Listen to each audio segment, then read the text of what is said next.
Hey everyone, I just wanted to take a few minutes to go over the actual flight paths that you'll be doing when you're Kaydroning.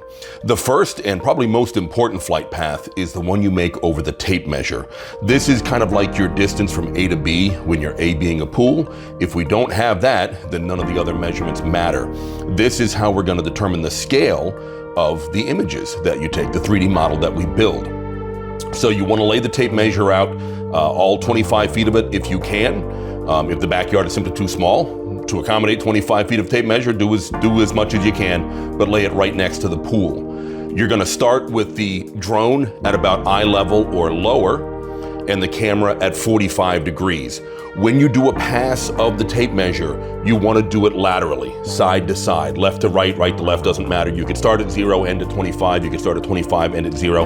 The order doesn't matter. But it's a couple of things that we want you to do is to make sure you're passing it, side to side with the tape measure pretty much in the center of the screen, and do it extra slow.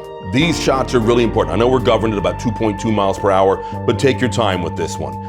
When you start and when you end, circle around the end of the tape measure on both ends. That will help dial everything in for us.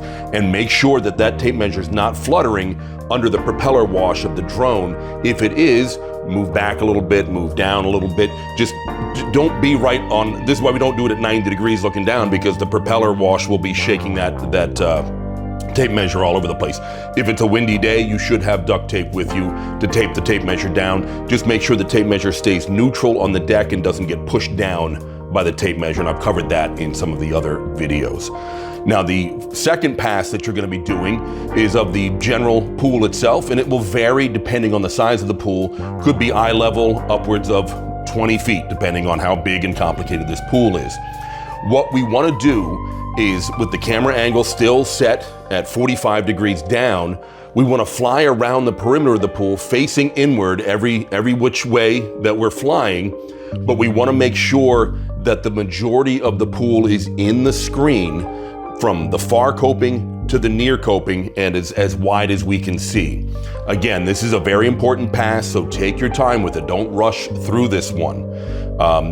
If there's any obstructions, there's a slide that you've got to get around, simply go in front of it, but then go back and get footage of the slide as well. Go around the slide, the dive rock, whatever it might have been, so that we can incorporate that into the 3D model, so we know exactly how everything ties together. At this point, if there are deck anchors, I would go ahead and scan for those as well. They might not need a safety cover today, but 2, 5, 10 years down the road, it's gonna happen. Might as well gather the info and not have to return just to get a quote. So again, at 45 degrees and about eye level, scan around the perimeter of the pool, focusing on the anchors now being in the center of the screen. Doesn't matter which way the drone is facing, like it did when we're facing the pool and flying around the perimeter, because we're trying to look inside the pool. As long as we're getting the anchors in the shot, that's fine. You'll notice that we are getting the tape measure in a variety of these other shots, and that is actually important. Don't remove the tape measure after you do the tape measure pass and then do the rest of your Kaydrone. We want that tape measure in as many pictures as possible. Now, if this is for a liner, we're actually going to get down to pass 3, which is below the deck. All right. If we're doing this for a cover, we're already done. We're already leaving. Okay. But for a liner, these shots are not as critical, so you don't have to spend a lot of time on them. But let's try and move through them as quickly as possible. Get down below the deck, put the camera out at 0 degrees, and now scan the walls from, say with backed up to this side of the wall on one side, looking at the wall on the other side, so we can see bead receiver to the bottom of the wall, and fly along, rotate and fly. Always moving laterally and rotating as you go. Don't just rotate in one spot. The greater the number of angles we get of each part of the pool, the greater the accuracy of the 3D model is going to be. So let's get all the walls so we can see the bead receiver.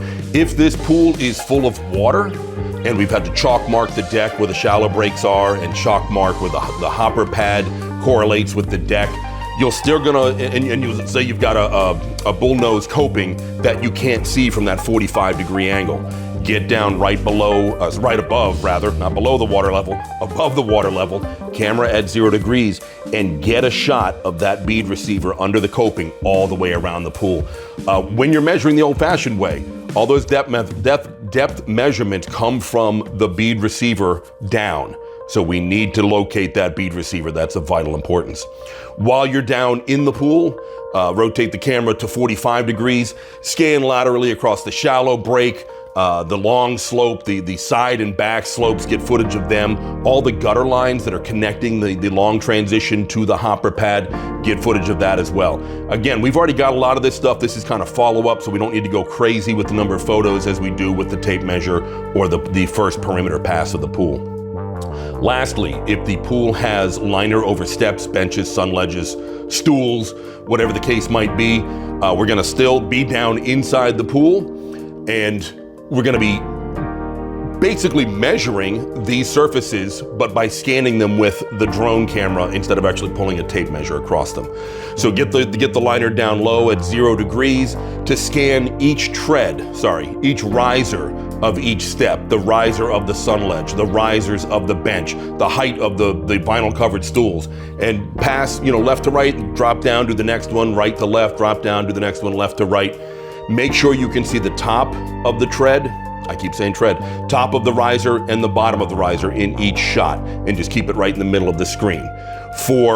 To get where the treads and the risers meet at the front corner of each one of those steps, benches, sun ledge, rotate the angle of the camera to 45 degrees, where we can see all of the tread and all of the riser in the screen with that front edge kind of in the center of the screen. And again, just kind of go left to right, right to left, doesn't matter the order, just scan back and forth across them. These are pretty vital, so make sure you're taking your time with this. Don't fly past. We want to get several photos because the accuracy on liner over step, liner over bench, sun ledges, stools, that is vital.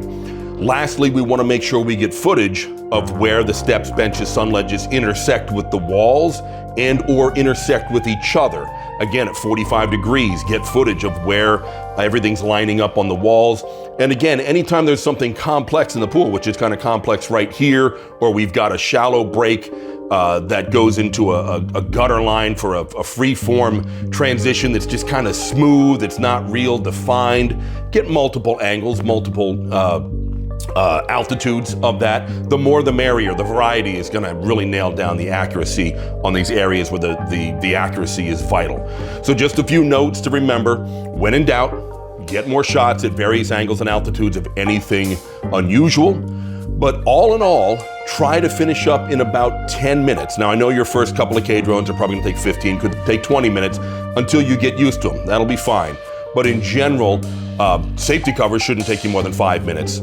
And a liner should only take you 10 minutes. The reason we want to be quick about it is earlier in the day and later in the day, if there are shadows being cast across the pool, in 15 minutes, those shadows could move considerably depending on the time of day. Part of what we're doing is pattern recognition. So we need to be able to see those shadows in the same spot as much as possible. Remember, you might need to turn off the obstacle avoidance. These drones have sensors built into them so they won't fly into stuff. But if you have to go under a slide or get in close to some steps, there's a fence real close to the edge of the pool and you're having trouble getting around it, you may need to turn that obstacle avoidance off so you can do that and make sure you turn it back on as soon as you're done. That's the one time I'll actually get up out of my comfy chair over in the shade and keep an eye on the drone as well as the screen on the controller to make sure I'm not gonna crash. As soon as I'm done and the obstacle avoidance back on, I'm back in my comfy chair. Make sure that tape measure again shows up in a variety of shots. That's great, the more the merrier. Don't move stuff around when you're Kaydroning. When you walk in the backyard, scan the pool, the deck area. Is there anything covering some anchors? Is there something we don't really want in the pictures? Move it first. Don't move it halfway through. Again, that pattern recognition is vital, and if stuff disappears halfway through, that could throw things off. Keep people and their shadows out of your shots. Keep them back 10 feet, let's say, and make sure they stay put. Don't have them walking around in the background because, again, that's disrupting the pattern recognition. Don't forget to bring your masking tape if there is some new steel, it's new construction, or there's some retrofit steps just dropped in there and they're all shiny and reflective. We're gonna need to delineate the edges and define the surfaces, because the images will reflect the drone flying around, the surrounding, and it may throw off the model that we're gonna build. And never change your camera settings mid-flight. When you show up, make sure you are set with no zoom at all. We want it just to be completely neutral. We want the format to be 4:3, not 16:9, and make sure the camera is set for auto. So every photo is gonna be just like the last one, so everything ties in together. Don't switch things up mid-cycle. And that's about it. If you got any questions, reach out to me. Otherwise, I'll see you at the next one. Thanks.